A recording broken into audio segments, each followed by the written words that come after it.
Vanished on Easter. The family in Chicago in 1993. 15 years later, priest finds this. Father Michael Donovan pushed the rusty key into the lock of the storage room beneath St. Catherine's Church. The basement had been sealed since 1994, following water damage that required extensive renovation. Now in March 2008, the parish finally had funds to clear out the old furniture and documents stored below. The lock clicked open with difficulty. Donovan stepped into the musty space, flashlight beam cutting through the darkness. Water stains marked the concrete walls, and cardboard boxes sat in various stages of decay. The priest methodically worked through the debris, salvaging what could be saved and marking items for disposal. Behind a stack of old hymnals, Donovan discovered a leather satchel wedged between the wall and a broken pew. The bag felt heavy in his hands. Inside, he found a collection of items that made his breath catch. A child's pink Easter dress, still in its plastic wrapping with a Marshall Field's price tag, dated March 1993, a man's wallet containing a driver's license for Robert Allen Thompson, and a woman's purse holding identification for Linda Marie Thompson. Donovan recognized the names immediately. The Thompson family had vanished on Easter Sunday 1993, just blocks from this very church. 3 people, Robert, 34, Linda, 29, and their 3-year-old daughter Emma, had disappeared without explanation after attending morning service at St. Catherine's. The priest examined the wallet more carefully. It contained $47 in cash, credit cards, and a receipt from Tony's Hardware dated April 10, 1993, the day before the family disappeared. The purse held similar items: makeup, keys to a blue Honda Civic, and a grocery list written in careful handwriting. Father Donovan had served at St. Catherine's for only 2 years, but he knew the Thompson case remained Chicago's most puzzling missing persons investigation of the 1990s. The family had attended Easter service that morning, spoken with other parishioners, and then simply vanished. Their car was found 3 days later in a parking garage downtown, but no trace of the family emerged. The satchel contained one more item, a manila envelope with confidential stamped in red ink. Inside, Donovan found photographs and documents that made his hands tremble. The photos showed the Thompson family's house, their car, and detailed shots of their daily routines. Someone had been watching them. Donovan locked the storage room and carried the satchel to his office. He spread the contents across his desk and called the Chicago Police Department's non-emergency line. After explaining his discovery, he was transferred to Detective Sarah Martinez in Missing Persons. Father Donovan, Martinez said when she arrived 40 minutes later, "This case has been cold for 15 years. The original detective, James O'Brien, retired in 2005. He always believed something criminal happened to that family." Martinez photographed each item methodically. "This satchel wasn't here accidentally. Someone hid it deliberately. The question is whether it belonged to the family or to whoever took them." She held up one of the surveillance photographs. "Look at this angle. This was taken from across the street, probably from a car. Professional quality. Someone spent considerable time documenting their movements. Could this reopen the investigation?" Donovan asked. "Absolutely. Fresh evidence in a missing persons case never expires. I'm going to contact our cold case unit and pull the original files." Martinez sealed the evidence and prepared to leave. "Father, who had access to this storage room?" It was locked after the flooding in 1994. The previous pastor, Father Gregory Walsh, handled the cleanup. He passed away in 2001. "I'll need the names of anyone who might have had keys: maintenance staff, volunteers, church administrators." After Martinez left, Donovan sat alone in his office. The Thompson case had haunted the parish for years.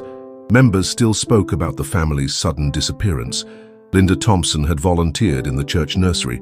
Robert had helped with maintenance projects. Little Emma had been a favorite in Sunday school.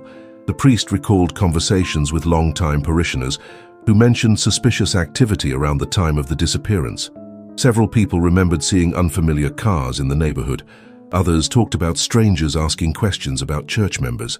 Donovan pulled out the parish directory from 1993. He wanted to identify anyone who might remember details about that Easter Sunday. The directory listed the Thompson family's address as 2847 North Kedzie Avenue, just 6 blocks from the church. The phone rang. Martinez was calling back. "Father, I've been thinking about the timing. Your church flooded in 1994, just 1 year after the disappearance. Whoever hid that satchel chose a location they knew would be sealed off. This suggests someone with inside knowledge of the church's operations. You think someone from the parish was involved? I think someone wanted these items preserved but hidden.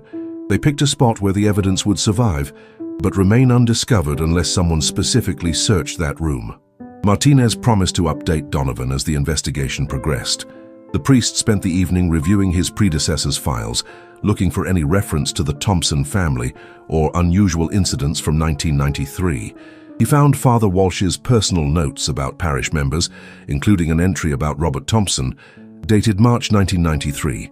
Robert approached me about financial difficulties, mentioned pressure from unnamed sources, seemed frightened but reluctant to discuss details. The discovery changed everything. 15 years after the Thompson family vanished, evidence suggested their disappearance was not voluntary. Someone had planned their abduction carefully, documenting their routines and hiding proof of the surveillance in a location that would preserve it for years. Father Donovan locked the files in his desk drawer. Tomorrow he would contact every parish member from 1993 who remained in Chicago. Someone had to remember something that could help solve this case. Detective Sarah Martinez arrived at the Chicago Police Department's Records Division at 7:30 the next morning. The Thompson file occupied 3 thick folders containing witness statements, police reports, and evidence logs from the original investigation. She spread the documents across her desk and began reading Detective James O'Brien's initial report, dated April 14, 1993. Thompson family last seen leaving St. Catherine's Church, approximately 12:15 p.m. Easter Sunday, April 11, 1993. Multiple witnesses confirmed they attended full morning service. No indication of distress or unusual behavior. Family vehicle located April 14th in Grant Park underground garage. No signs of struggle in car or at residence. Martinez noted the thoroughness of O'Brien's work. He had interviewed 47 people, including family members, neighbors, co-workers, and fellow parishioners. The detective's notes revealed a family with no obvious enemies, but several unexplained changes in their behavior during the weeks before they disappeared.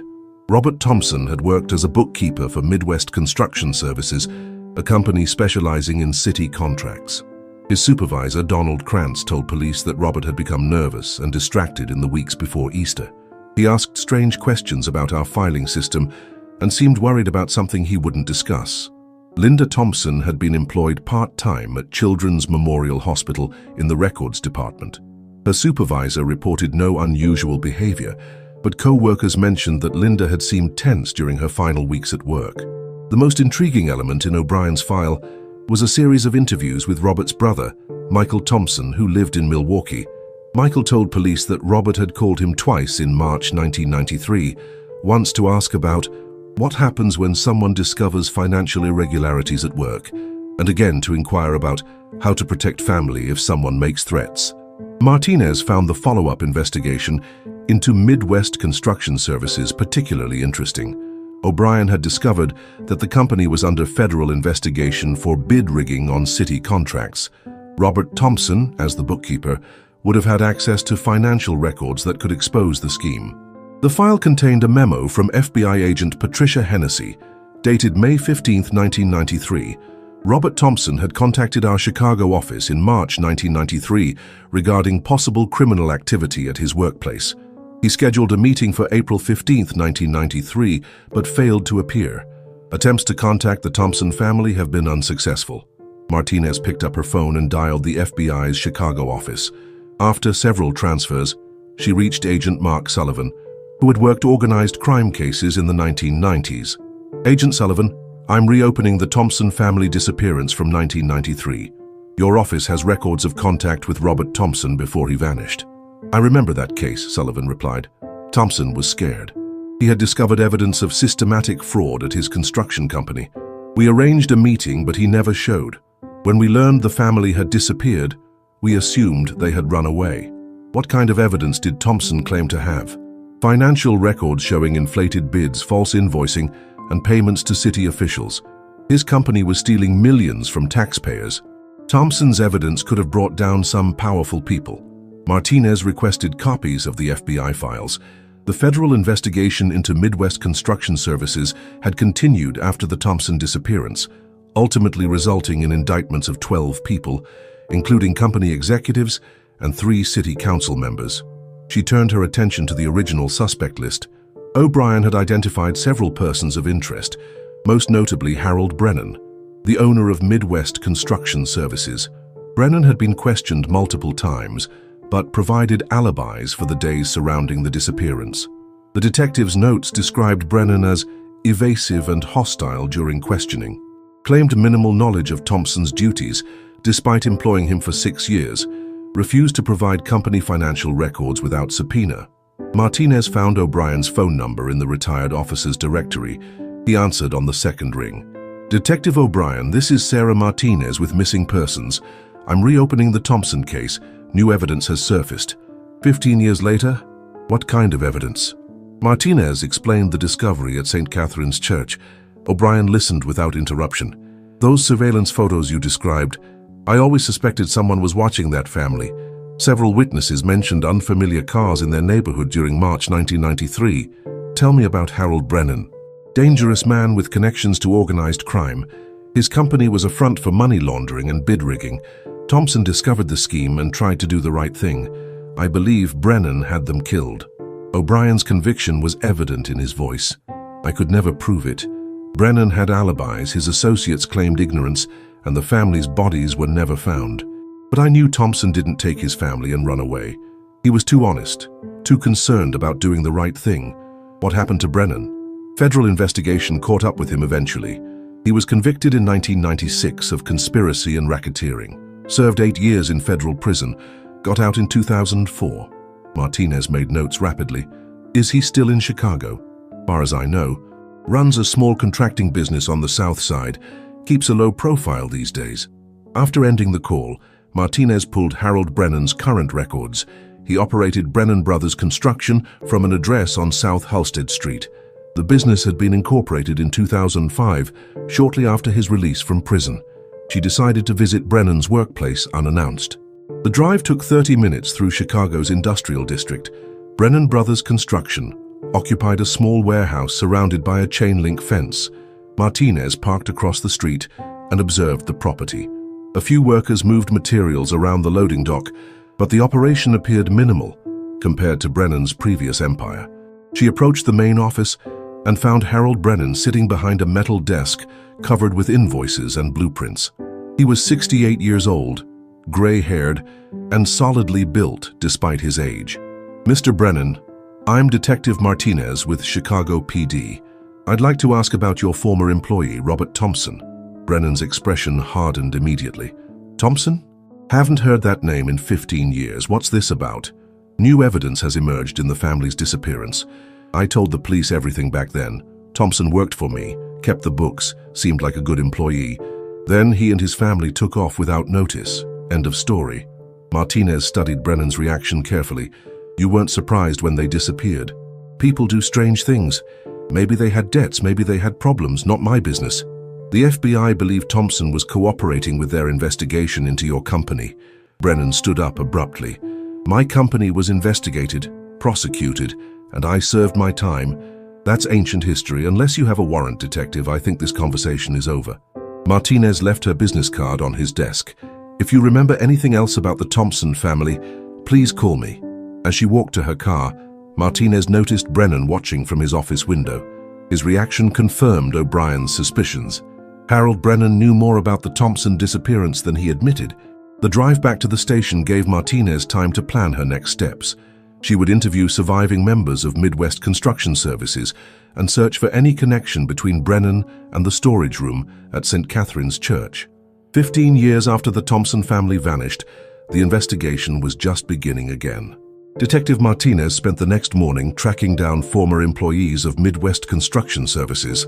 The company's dissolution in 1996 had scattered the workforce, but personnel records provided current addresses for several key figures.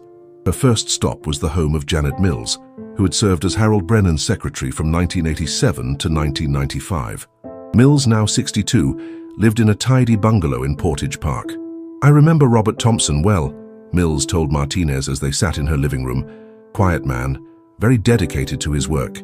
He stayed late many nights, especially during his final weeks with the company. Did you notice anything unusual about his behavior? In March 1993, Robert became increasingly nervous. He asked me strange questions about filing systems and document storage. Once I found him in the office on Saturday morning, going through old contracts. Mills paused, gathering her thoughts. Harold Brennan didn't like Robert's questions. I overheard heated conversations between them during Robert's last week of employment. What kind of conversations? Brennan told Robert to mind his own business and stick to basic bookkeeping. Robert responded that he couldn't ignore what he had discovered. Brennan threatened to fire him. Martinez took detailed notes. Did you ever see Robert remove any documents from the office? No, but I suspected he made copies of important files. The copy machine showed heavy usage during evenings when only Robert was in the building. Mills provided Martinez with names of other employees who might remember the period surrounding Thompson's disappearance. She also mentioned that Brennan had hired a private security company in early 1993 to protect company assets. Martinez's next interview was with Thomas Kowalski, a former construction foreman who had worked closely with Brennan on city projects. Kowalski agreed to meet at a diner near his current workplace. Brennan was connected to some dangerous people, Kowalski said over coffee. City officials, union bosses, organized crime figures. Cross Harold Brennan, and bad things happened. Did you know Robert Thompson? Good man, honest worker. Too honest for his own good. When Robert started asking questions about inflated invoices and kickback payments, everyone knew he was in trouble. Kowalski lowered his voice. Week before Thompson disappeared, Brennan brought in outside muscle. Two men I'd never seen before started hanging around the office. They weren't construction workers. Can you describe them? Both in their 30s, well-dressed, carried themselves like professionals, not the kind of men who worked with their hands. Brennan introduced them as security consultants. Martinez showed Kowalski copies of the surveillance photographs found in the church. He studied them carefully. This quality of photography suggests professional surveillance equipment. Those security consultants Brennan hired could have taken these pictures.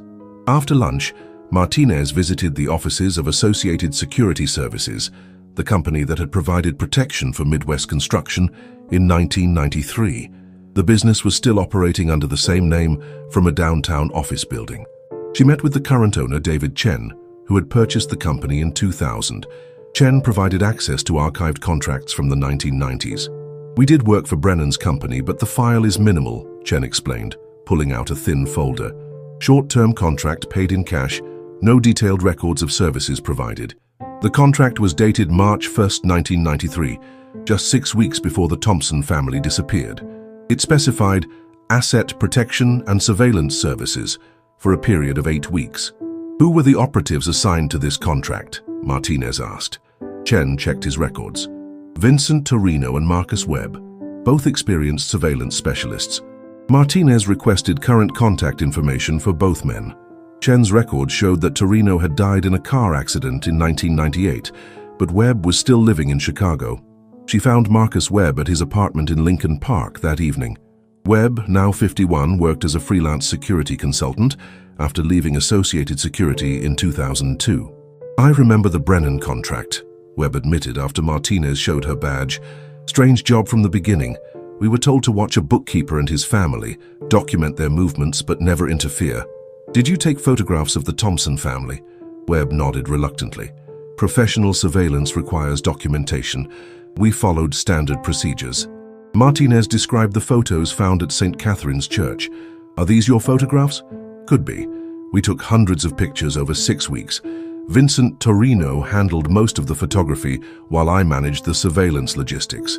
What happened to your files from this case? Company policy required us to turn over all materials to the client when the contract ended. Brennan took everything. Webb seemed increasingly uncomfortable with the questions. Detective, we were hired to watch, not to harm. Whatever happened to that family occurred after our surveillance ended. When did the surveillance end? April 9, 1993, 2 days before they disappeared. Martinez felt a chill. The timeline was too convenient. Why did the surveillance end? Brennan called and cancelled the contract, said he no longer needed our services. The detective spent the rest of the evening reviewing the evidence. Brennan had hired professional surveillance on the Thompson family, documented their routines for 6 weeks, then cancelled the surveillance just 2 days before they vanished. The pattern suggested careful planning and execution. She called Detective O'Brien at home to share her discoveries. "Sarah, you're building the case I never could," O'Brien said. "Brennan orchestrated the whole thing. Professional surveillance, inside knowledge of the family's routines, and the power to make people disappear. But why hide the evidence at the church? Someone wanted insurance. Maybe Vincent Torino kept copies of the surveillance materials as protection. When he died in 1998, someone else had access to his files." Martinez made a note to investigate Torino's death more closely. A car accident seemed convenient for someone who possessed evidence of murder. She also planned to research the connection between Brennan and St. Catherine's Church. Someone with access to the storage room had hidden the satchel. That person either worked for Brennan or had discovered the truth about the Thompson family's fate. The case was becoming clearer, but the most important questions remained unanswered. Where were Robert, Linda, and Emma Thompson? And who had preserved the evidence that could finally bring their killer to justice? Martinez worked until midnight, organizing the growing file. Tomorrow she would investigate Vincent Torino's death and search for any connection between Harold Brennan and St. Catherine's Church. 15 years after the crime, the truth was finally emerging. Detective Martinez began Thursday morning with a visit to the Cook County Medical Examiner's office. Vincent Torino's autopsy file from 1998 provided details about his death that raised immediate questions.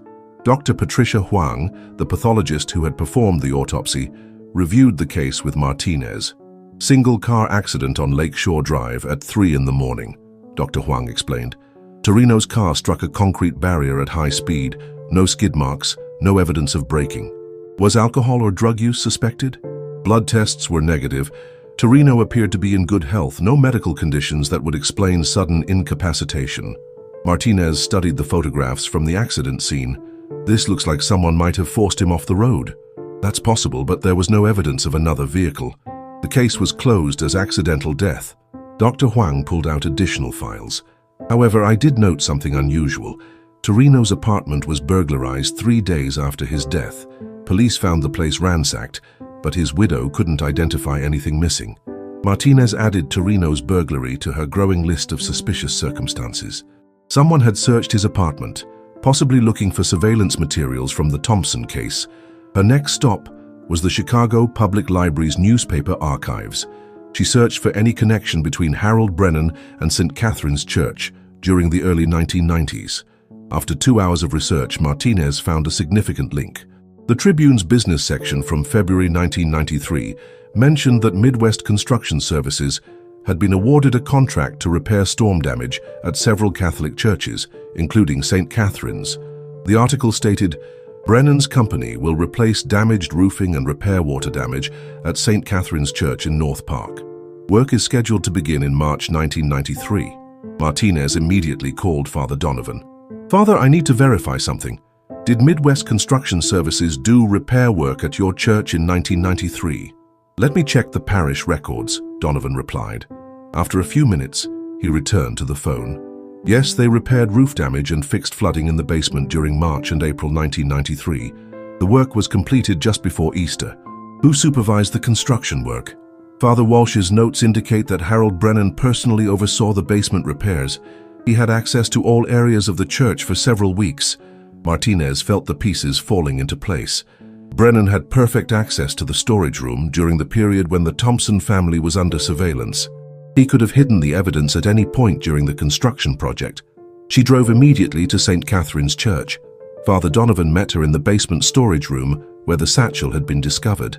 "Show me exactly where you found the evidence," Martinez requested. Donovan pointed to the space behind the old hymnals. The satchel was wedged between the wall and this broken pew. Martinez examined the area carefully. The pew appeared to have been moved recently, creating a perfect hiding place that wouldn't be disturbed during normal storage activities.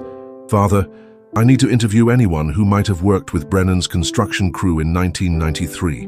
Donovan checked his predecessor's files. "Mrs. Eleanor Kowalski coordinated with the construction workers. She's still a parishioner, lives about 10 blocks from here." Eleanor Kowalski, 83 years old, met Martinez at her apartment that afternoon. Despite her age, she had clear memories of the church renovation project. "Harold Brennan was very particular about the basement work," Mrs. Kowalski recalled. "He insisted on doing certain repairs personally, Wouldn't let his regular crew into some areas. Did you see him in the storage room? Several times. He said he was checking for structural damage, but I thought it was strange. The storage room hadn't been affected by the roof leak. Mrs. Kowalski provided another crucial detail. Brennan brought materials to the church in a leather satchel. Said it contained blueprints and inspection documents. I remember thinking it was unusual for a construction worker to carry such an expensive bag. Martinez showed Mrs. Kowalski photographs of the satchel found by Father Donovan. She identified it immediately as the bag Brennan had carried during the renovation project. That's definitely the same satchel. I remember the brass buckles and the worn leather handles. The evidence was overwhelming. Brennan had used the church renovation project as cover to hide surveillance materials from the Thompson case. The satchel containing the photographs and personal belongings had been placed in the storage room during April 1993, shortly after the family's disappearance. Martinez returned to police headquarters and called Harold Brennan's office. "Mr. Brennan, I need to schedule a formal interview regarding the Thompson investigation. I told you everything yesterday, Detective. I have nothing more to say. New evidence suggests you were involved in surveillance of the Thompson family prior to their disappearance." The line went silent for several seconds. "I want my lawyer present for any further questioning." "That's your right, Mr. Brennan, but understand that this investigation is now focused on homicide charges." Martinez arranged for surveillance of Brennan's business and residence. If he attempted to flee or destroy evidence, she would be ready. She spent the evening reviewing the case files with Detective O'Brien, who had agreed to assist with the reopened investigation. Harold Brennan orchestrated this whole thing, O'Brien concluded. Professional surveillance, inside access to hide evidence, and the resources to make a family disappear without a trace. But why preserve the evidence? Why not destroy the photographs and personal items? O'Brien considered the question. Insurance policy? Brennan kept evidence of his surveillance operation in case he needed leverage against his associates. The church was perfect, hidden but preserved. Martinez agreed with O'Brien's assessment. Brennan never expected the evidence to be discovered. He chose a location that would keep the materials safe but inaccessible. What's your next move? Interview Brennan with his attorney present. Confront him with the evidence and see if he's willing to negotiate. After 15 years, he might prefer to make a deal rather than face murder charges. O'Brien warned Martinez to be careful. Brennan's dangerous, and he still has connections. Make sure you have backup when you question him. Martinez agreed to take precautions. The case was reaching a critical stage where the suspect might become desperate. She scheduled the interview for Friday morning at police headquarters. Brennan's attorney, Thomas Mitchell, would be present. Martinez planned to present all the evidence systematically, building an overwhelming case for Brennan's involvement in the Thompson family's disappearance. The 15-year mystery was finally approaching resolution. Harold Brennan would face justice for his crimes, and the Thompson family would receive the closure they deserved. Martinez worked late into the night, preparing questions and organizing evidence for the crucial interview that could solve one of Chicago's most puzzling missing persons cases. Friday morning's interview took place in the main conference room at Area North headquarters. Harold Brennan arrived with his attorney, Thomas Mitchell, a sharp-dressed criminal defense lawyer with a reputation for representing organized crime figures. Martinez had arranged the evidence methodically across the conference table: surveillance photographs, the Thompson family's personal items, construction contracts, and witness statements. Detective O'Brien sat beside her as consulting investigator. "Mr. Brennan," Martinez began, "we've discovered evidence linking you directly to surveillance of the Thompson family before their disappearance." Mitchell immediately interjected. "My client maintains his previous statements. He employed Robert Thompson as a bookkeeper and had no involvement in the family's disappearance." Martinez placed the surveillance photographs in front of Brennan. These professional quality images were taken by operatives you hired through Associated Security Services. Marcus Webb has confirmed your contract with his company. Brennan studied the photographs without visible emotion. "I hired security services to protect company assets during a federal investigation. Standard business practice. The contract specifically covered surveillance of the Thompson family for 6 weeks, ending 2 days before they disappeared. Coincidence?" O'Brien leaned forward. "Harold, we know Robert Thompson was providing evidence to the FBI about your bid-rigging scheme. He was scheduled to meet with federal agents on April 15, 1993. Mitchell placed a restraining hand on his client's arm, but Brennan ignored the warning. Thompson was a disloyal employee who tried to destroy my business. He was feeding information to federal prosecutors and lying about our operations. So you had him killed? I never said that. Martinez produced the leather satchel. This bag belonged to you. Eleanor Kowalski from St. Catherine's Church identified it as the satchel you carried during renovation work at the church in March 1993. Brennan's composure cracked slightly. Lots of people carry similar bags. Your construction company had complete access to the church basement during the renovation project. You personally supervised repairs in the storage room where this evidence was hidden. Mitchell demanded a recess to confer with his client. After 15 minutes, they returned to the conference room. Mr. Brennan is willing to acknowledge that he hired surveillance on the Thompson family, Mitchell announced. However, the surveillance was purely defensive, designed to monitor potential threats to company security. Martinez pressed forward. The surveillance ended on April 9th. The Thompson family disappeared on April 11th. 2 days later, their car was found abandoned in Grant Park. My client had no involvement in their disappearance. O'Brien placed Vincent Torino's accident report on the table. Your surveillance operative died in a suspicious car accident in 1998. 3 days later, his apartment was burglarized. Brennan remained silent, but Martinez noticed perspiration on his forehead. We believe Torino kept copies of surveillance materials as insurance. When he died, someone searched his apartment for those files. Mitchell called for another recess. This time, the private conference lasted 30 minutes. When they returned, Mitchell's approach had changed completely. Detective Martinez, my client is prepared to discuss a potential cooperation agreement with the prosecutor's office. Martinez exchanged glances with O'Brien. What kind of cooperation? Information about other criminal activities from the 1990s in exchange for consideration regarding charges in the Thompson case. We're not interested in deals unless Mr. Brennan provides information about what happened to Robert, Linda, and Emma Thompson. Brennan finally spoke. I never intended for anyone to get hurt. The surveillance was supposed to pressure Thompson into keeping quiet. Mitchell tried to silence his client, but Brennan continued.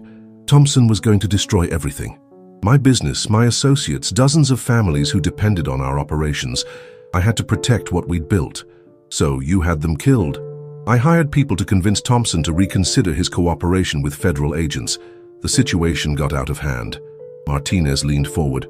Who did you hire? Professional contractors from out of state. They were supposed to threaten the family, make them understand the consequences of cooperation. What went wrong? Brennan hesitated, then looked directly at Martinez. Thompson fought back. He tried to protect his family. The contractors decided elimination was cleaner than intimidation. Mitchell was frantically taking notes, trying to minimize his client's admissions. Where are the bodies? O'Brien demanded. I don't know specific details. The contractors handled disposal. Martinez felt a mixture of satisfaction and revulsion. After 15 years, Harold Brennan was finally confessing to his role in the Thompson family murders. We need names of the people you hired. Anthony Castellano and Frank Moratini, both from Detroit. Castellano died in prison in 2003. Moratini might still be alive. O'Brien wrote down the names. Both were known associates of Detroit organized crime families with extensive criminal records. How did you pay them? Cash payments through intermediaries, $50,000 total. Martinez continued the questioning for 2 more hours, extracting details about the murder conspiracy. Brennan admitted to providing the killers with surveillance materials, personal information about the Thompson family, and their daily routines. The interview ended when Mitchell insisted his client needed medical attention. Brennan appeared exhausted and was complaining of chest pains. As they left the conference room, Mitchell approached Martinez privately. Detective, my client is willing to provide complete cooperation in exchange for second-degree murder charges instead of first-degree. That decision belongs to the prosecutor's office. We'll present your client's confession and let the state's attorney determine appropriate charges. After Brennan and his attorney departed, Martinez and O'Brien reviewed the confession. 15 years later, we finally have the truth, O'Brien said. Partial truth. We still need to locate Frank Moratini and find out what happened to the bodies.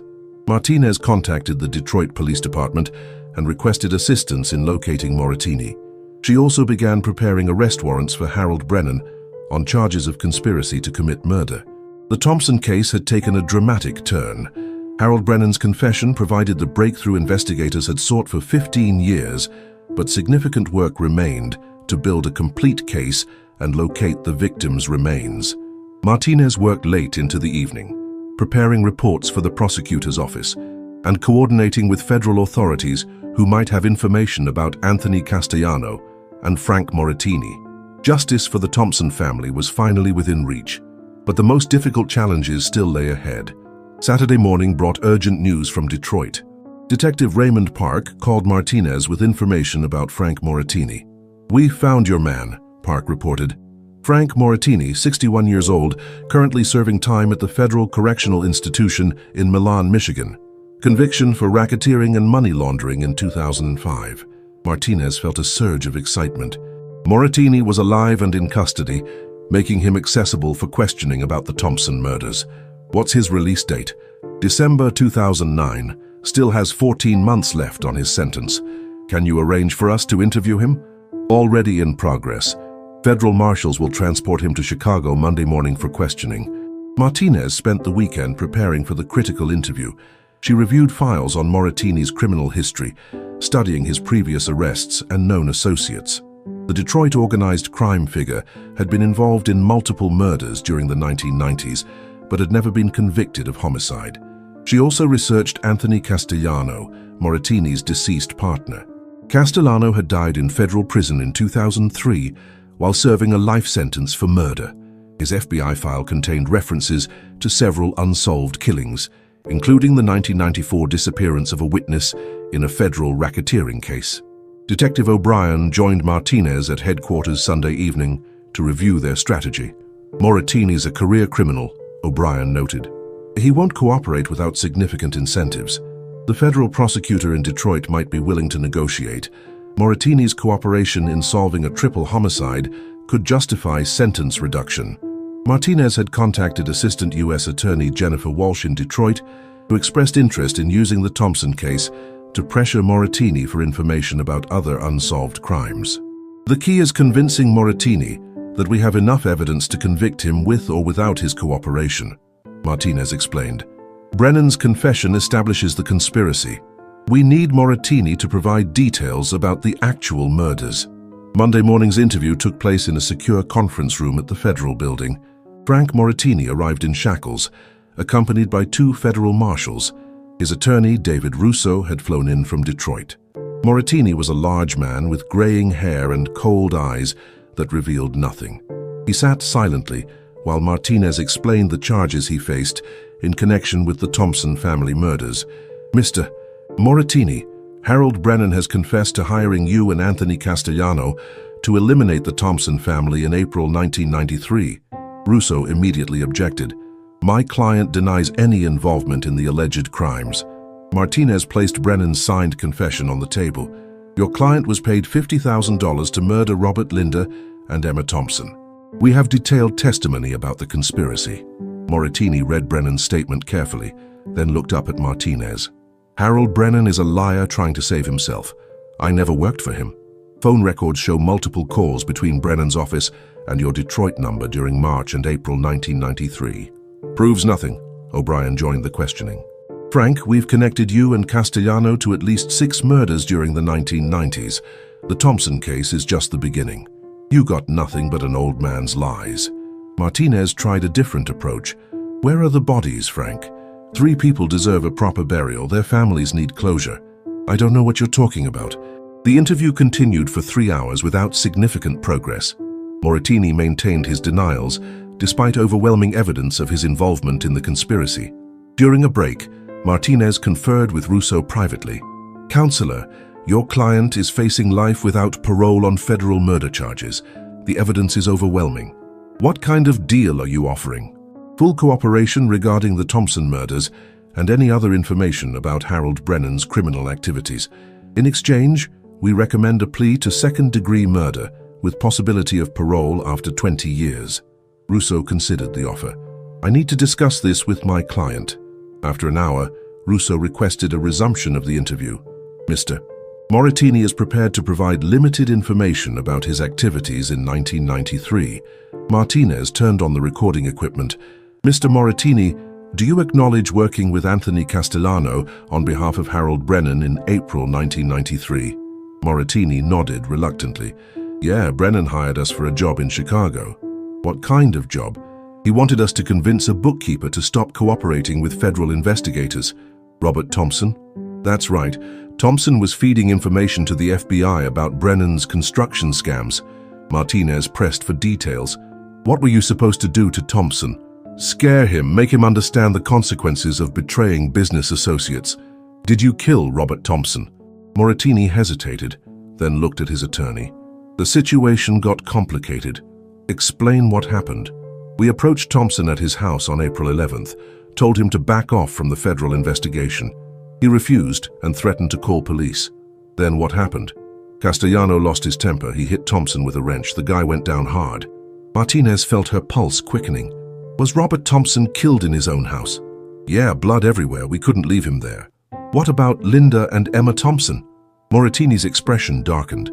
They came home while we were dealing with Robert's body. Castellano decided we couldn't leave witnesses. He killed a woman and a 3-year-old child. Castellano was a psychopath. Once he started killing, he couldn't stop. O'Brien interrupted. Where are the bodies? Castellano had connections with waste disposal companies. The bodies were incinerated at an industrial facility in Gary, Indiana. Martinez struggled to contain her emotions. The Thompson family had been murdered in their own home, then their remains destroyed to hide the evidence. Which facility in Gary? Midwest Industrial Waste. Company's been closed since 1997. Who else was involved in the disposal? The facility manager, a guy named Pete Kowalski. Castellano paid him $20,000 to handle the job. Martinez made notes rapidly. She would need to investigate the closed waste facility and locate Pete Kowalski. What happened to the Thompson house after the murders? Brennan had a cleanup crew remove all traces of blood and evidence. Professional job made it look like the family had just left voluntarily. The interview continued for 2 more hours as Moratini provided detailed information about the conspiracy. His confession corroborated Brennan's testimony and filled in crucial gaps about how the murders were executed. By evening, Martinez had obtained a complete picture of the Thompson family's final hours. The case that had puzzled investigators for 15 years was finally solved. Harold Brennan would face murder charges. Frank Moratini would likely spend the rest of his life in prison. But most importantly, the truth about Robert, Linda, and Emma Thompson's fate had been revealed. Martinez prepared to contact the victims' surviving family members. After 15 years of uncertainty, they would finally know what had happened to their loved ones. Tuesday morning brought disturbing news.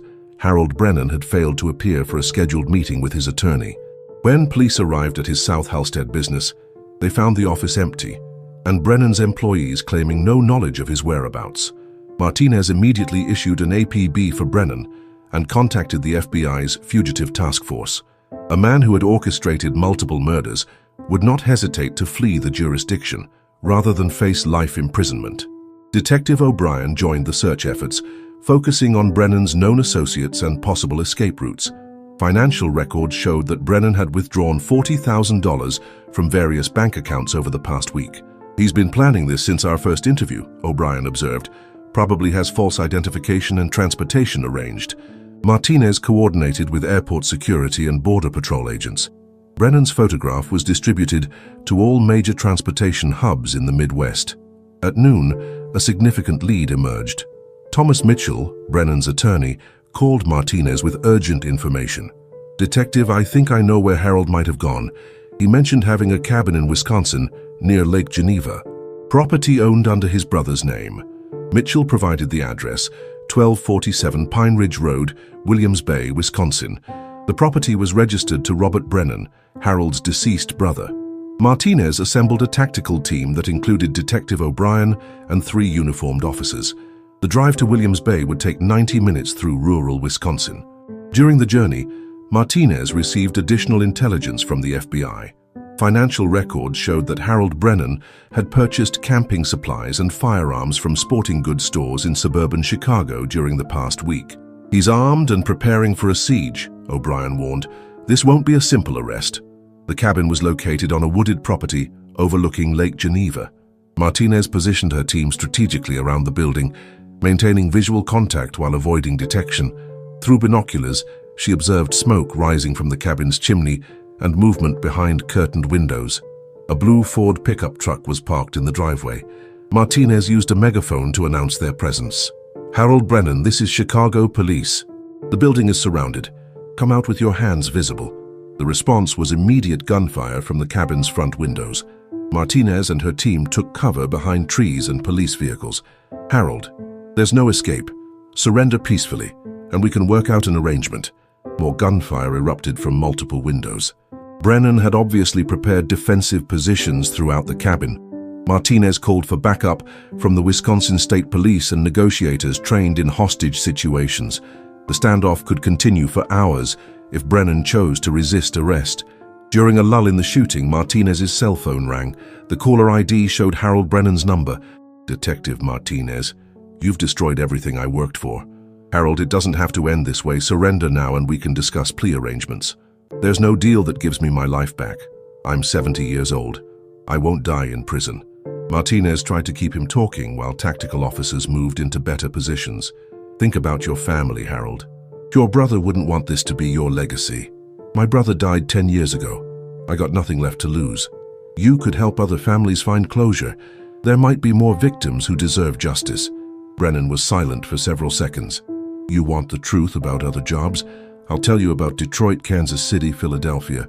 Castellano and I worked for people all over the Midwest." Martinez signaled O'Brien to record the conversation. "Tell me about the other murders." "Insurance executive in Detroit, 1994. Fed information about Tony Castellano's money laundering. We made him disappear." "What was his name?" "Richard Walsh. Family thinks he ran away with a girlfriend. Truth is, he's buried in a concrete foundation on the east side."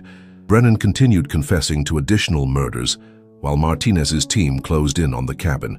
His voice revealed exhaustion and resignation. "Kansas City banker, 1996. Woman named Sandra Mills. She discovered irregularities in loans to organized crime figures. Castellano strangled her in her own garage." "Where's the body?"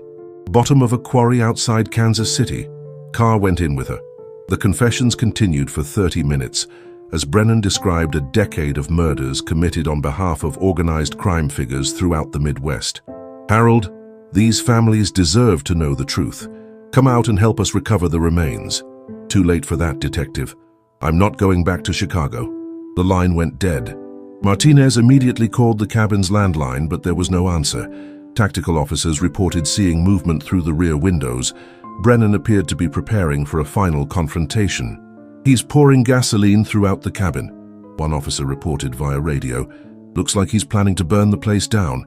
Martinez made the decision to storm the building before Brennan could destroy evidence or harm himself. The tactical team approached from multiple directions while she provided covering fire. The front door was unlocked. Officers found Brennan in the main room, surrounded by gasoline cans and holding a cigarette lighter. "Stay back," he shouted. "I'll burn everything, including evidence about other murders." O'Brien entered from the rear of the cabin, his weapon drawn. "Harold, there's no point in destroying evidence. We already have your confessions recorded. You don't have locations of all the bodies. Families will never find their relatives without my cooperation." Martinez approached slowly, her hands visible. "Harold, help these families. Tell us where the other victims are buried." Brennan looked directly at her. "Richard Walsh is under the foundation of a warehouse at 1847 East 8 Mile Road in Detroit. Sandra Mills is in Morrison Quarry, 15 miles south of Kansas City. Are there others?" "Philadelphia contractor named Michael Torres, 1997. He's in a landfill outside Camden, New Jersey." Martinez continued recording as Brennan provided specific locations for multiple murder victims. His cooperation would help solve cold cases across the Midwest. "Harold, put down the lighter and surrender. You're doing the right thing by helping these families." Brennan hesitated, then dropped the lighter and raised his hands. Officers moved quickly to restrain him and secure the scene. The cabin contained extensive evidence of Brennan's criminal activities, including financial records, photographs, and documents related to murders in multiple states. During the drive back to Chicago, Brennan continued providing information about his criminal activities. Martinez realized they had captured not just the Thompson family's killer, but a serial murderer, responsible for crimes spanning 2 decades. The pursuit had ended successfully, but the investigation would continue as authorities in multiple states worked to recover victims' remains and bring closure to families who had waited years for answers about their missing relatives. Harold Brennan would face justice for his crimes, and his confession would help solve dozens of cold cases throughout the Midwest. Harold Brennan was transported back to Chicago Wednesday evening under heavy security. His capture at the Wisconsin cabin had generated significant media attention, and authorities were taking no chances with his safety during the return journey. Martinez met the convoy at Area North Headquarters, where Brennan would be processed and formally charged with the Thompson family murders. His attorney, Thomas Mitchell, was waiting in the booking area. "Mr. Mitchell, your client has been extremely cooperative," Martinez informed the lawyer. "His confessions will help solve multiple cold cases across the Midwest." Detective Martinez, Harold wants to continue providing information. He understands that cooperation is his only path to avoiding the death penalty. Martinez nodded. "We'll schedule formal interviews once he's been processed and had medical evaluation." Brennan appeared exhausted but lucid as he was led through the booking procedures.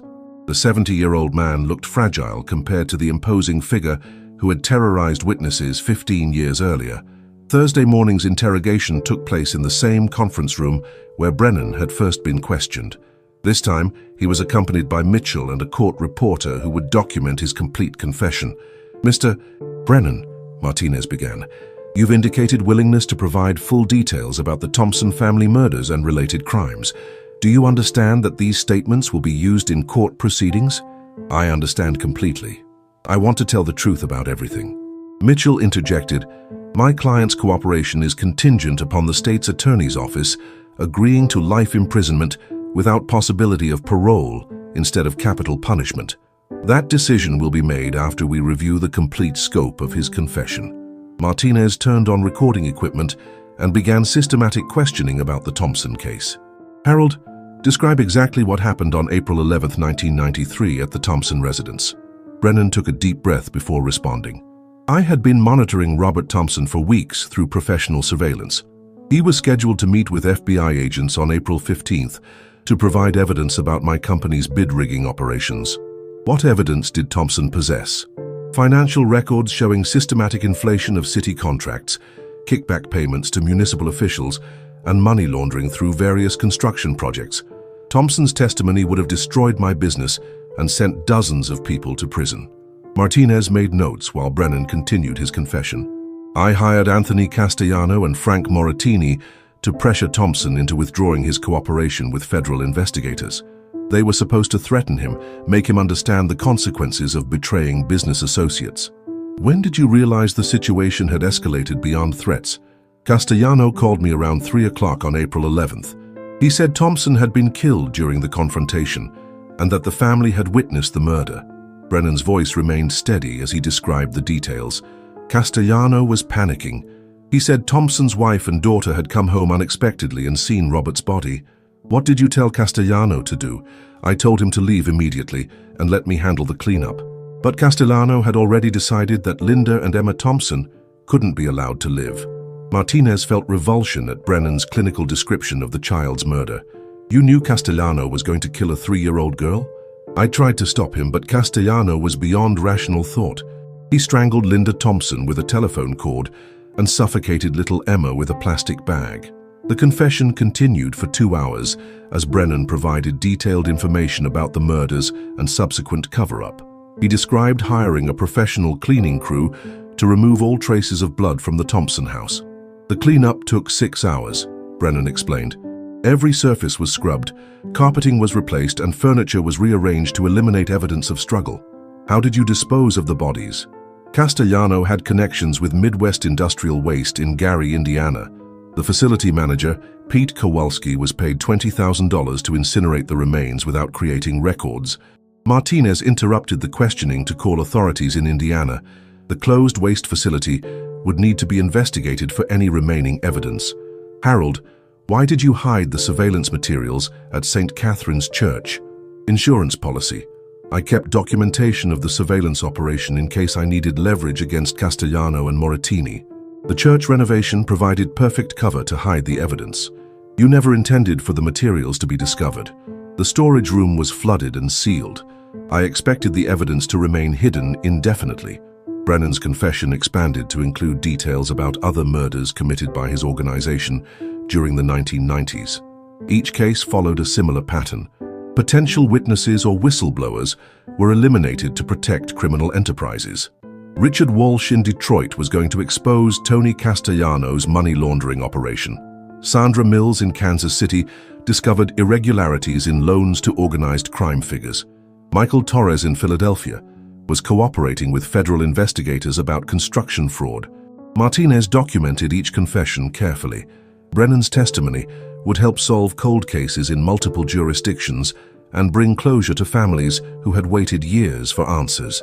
Harold, estimate how many people your organization killed during the 1990s. Directly or indirectly, at least 12 murders that I know about, possibly more that Castellano handled independently. The scope of the criminal enterprise was staggering. Brennan had operated a murder-for-hire organization that eliminated threats to organized crime throughout the Midwest. Why are you confessing to these crimes now? Brennan was silent for several minutes before responding. I'm 70 years old with terminal lung cancer. The doctors give me less than 2 years to live.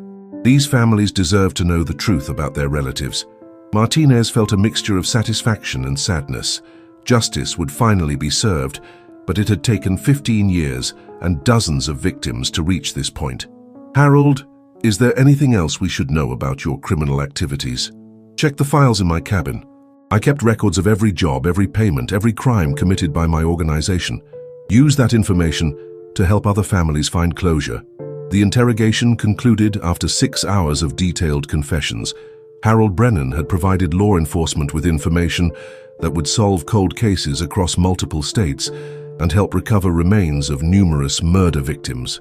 Mitchell negotiated a plea agreement that avoided capital punishment in exchange for Brennan's complete cooperation with ongoing investigations.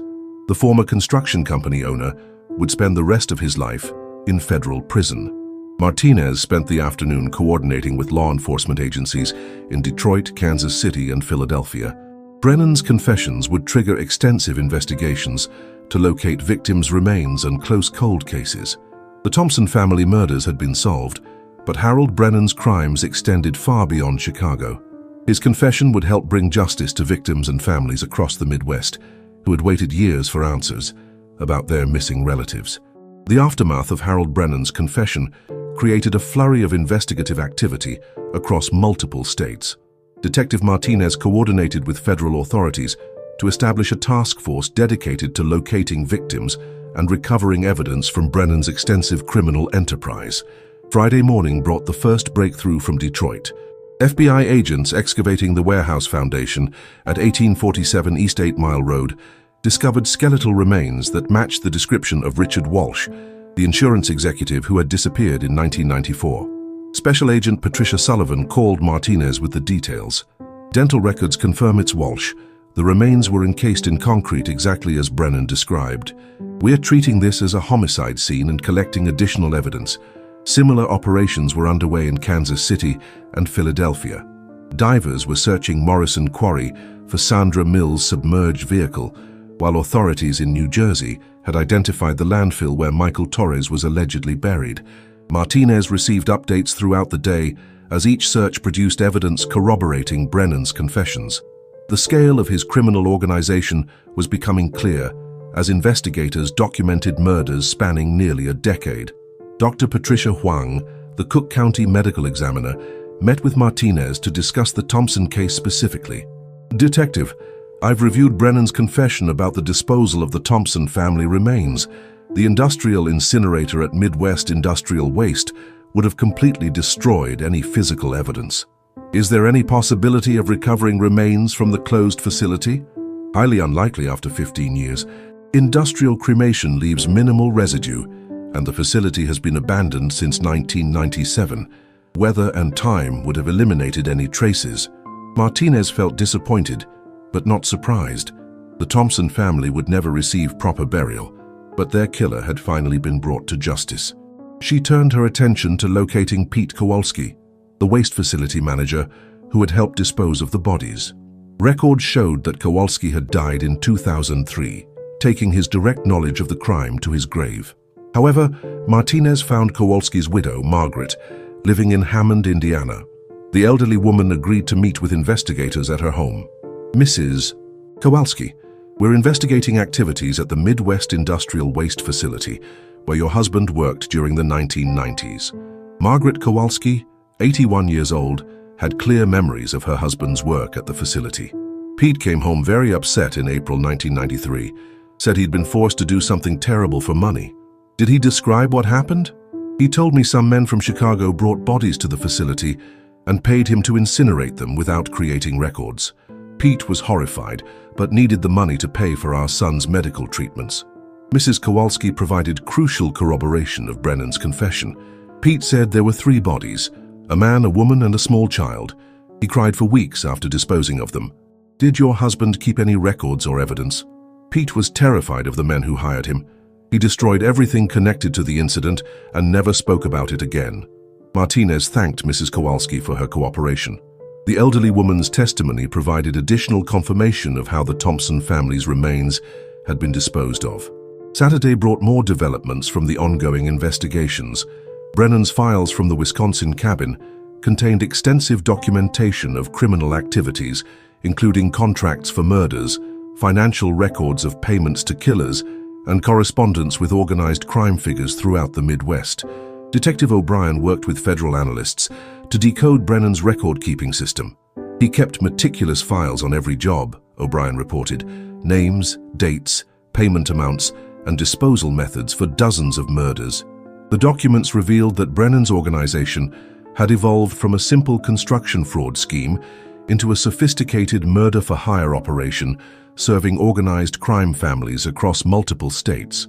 Martinez reviewed the evidence with Assistant State's Attorney Jennifer Walsh, who would prosecute the Thompson case.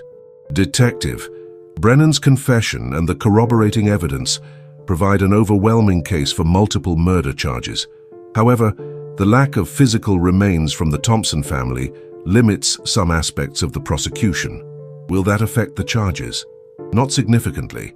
We have Brennan's detailed confession, Frank Moratini's testimony, and extensive documentation of the conspiracy. The case is solid even without recovering the bodies. Walsh explained the plea agreement negotiations. Brennan will plead guilty to 3 counts of first-degree murder in the Thompson case, plus additional charges related to other victims. He'll receive life imprisonment without possibility of parole. Martinez was satisfied with the outcome. Harold Brennan would never be free again, and his cooperation was helping solve cold cases that had plagued investigators for years. Sunday afternoon brought a call from Robert Thompson's brother, Michael, who had maintained contact with Martinez throughout the investigation. Detective, I can't express how grateful our family is for your work on this case. After 15 years, we finally know what happened to Robert, Linda, and Emma. Mr. Thompson, I'm sorry we couldn't recover their remains for proper burial. The truth is more important than physical evidence. Our family can finally have closure and begin healing from this tragedy.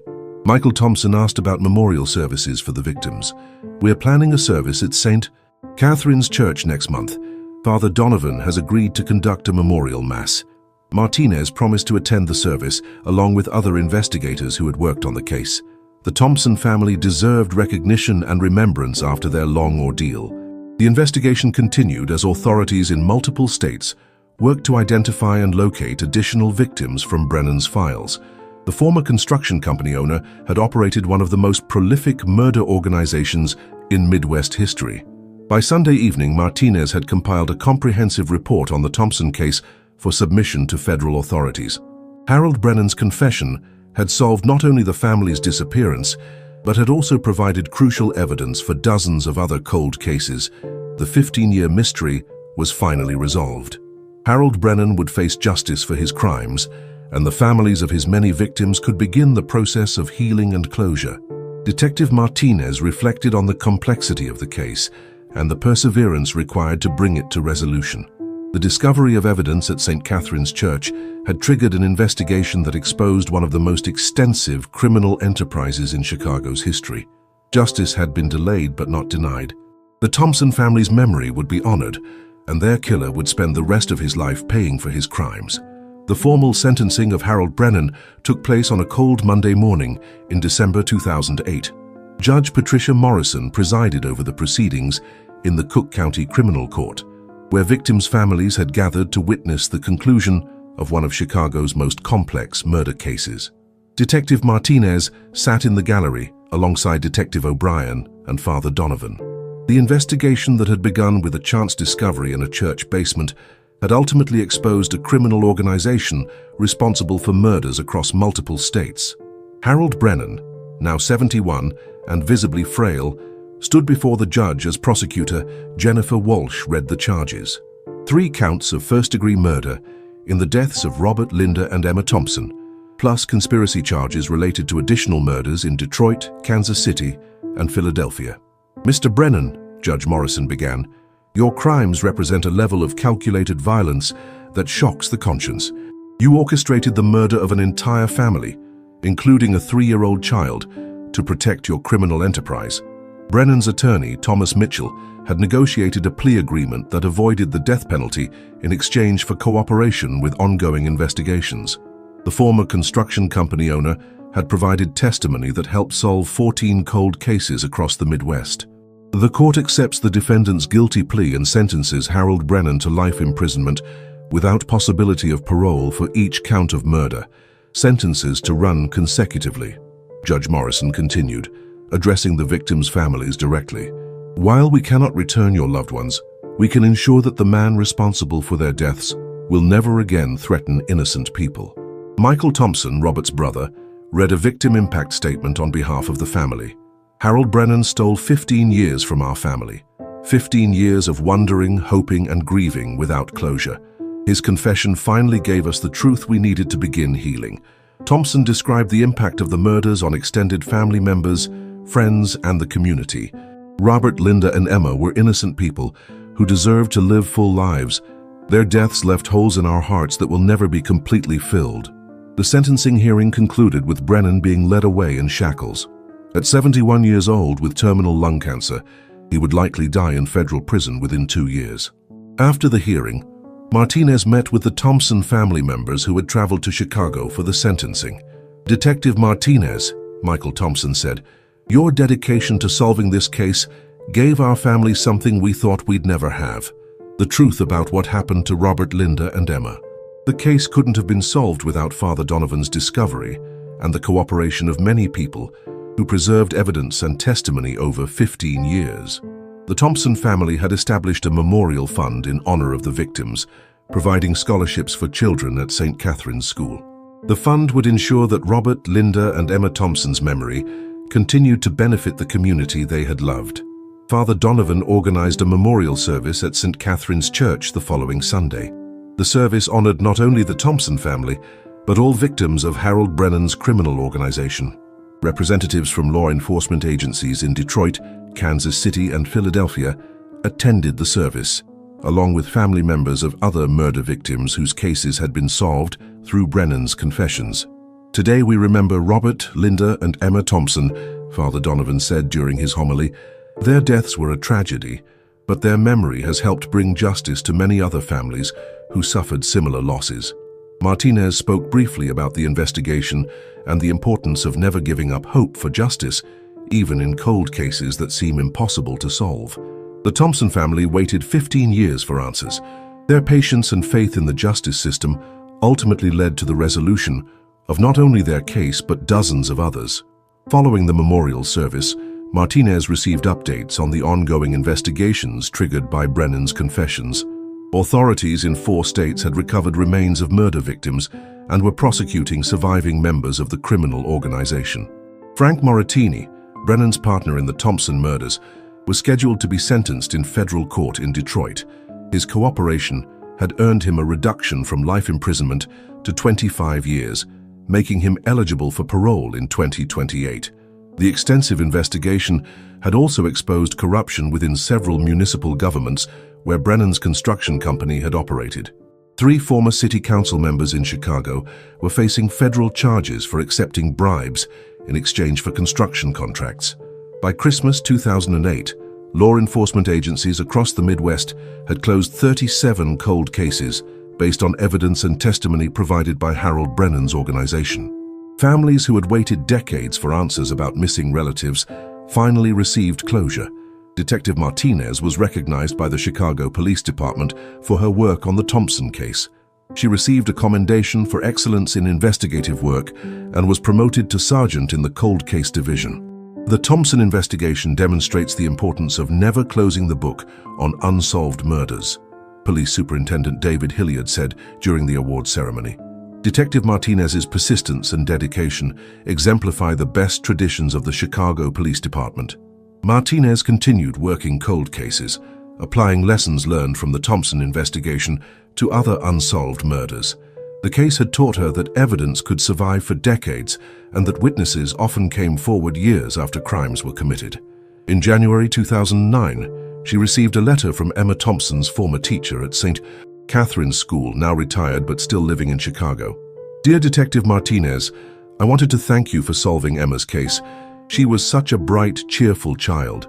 Knowing that her killer has been brought to justice helps heal wounds that have troubled me for 15 years. Similar letters arrived from community members, former neighbors, and family friends who remembered the Thompson family. The resolution of their murders had brought closure to an entire community that had been traumatized by the mysterious disappearance. Harold Brennan died in federal prison in March 2010, 16 months after his sentencing. His death ended one chapter of the story, but the investigation he had triggered continued to provide answers for families of murder victims across the Midwest. The Thompson family case became a model for cold case investigations, demonstrating how physical evidence, witness testimony, and persistent detective work could combine to solve even the most complex mysteries. Detective Martinez kept a photograph of Robert, Linda, and Emma Thompson on her desk as a reminder of the importance of never giving up on victims and their families. The case that had begun with a priest's discovery in a church basement had ultimately brought justice to dozens of families and exposed one of the most extensive criminal organizations in Chicago's history. The Thompson family's memory lived on through the Scholarship Fund, the memorial at St. Catherine's Church, and the commitment of law enforcement officers to seek justice for all victims of violent crime. 15 years after their disappearance, Robert, Linda, and Emma Thompson had finally received the justice they deserved.